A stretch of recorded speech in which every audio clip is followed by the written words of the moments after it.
కరివేపాకు, పచ్చిమిర్చి, 1 స్పూన్ అల్లం వెల్లుల్లి పేస్ట్ పచ్చివాసన పోయేంత వరకు ఫ్రై చేసుకోవాలి. టమోటో సాఫ్ట్గా మగ్గిన తర్వాత టమోటో, పసుపు, తగినంత కారం, ధనియాల పొడి,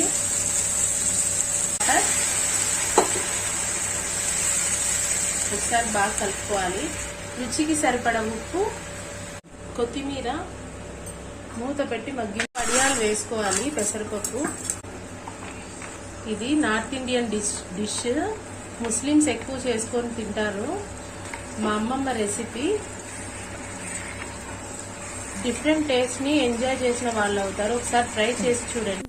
వేసుకున్నాను. చిన్నగా ఒకసారి కలుపుకొని ఈ ముక్కలు ఉడికేంత వరకు పెట్టుకోవాలి. ఎంతో టేస్టీ అయిన బడియా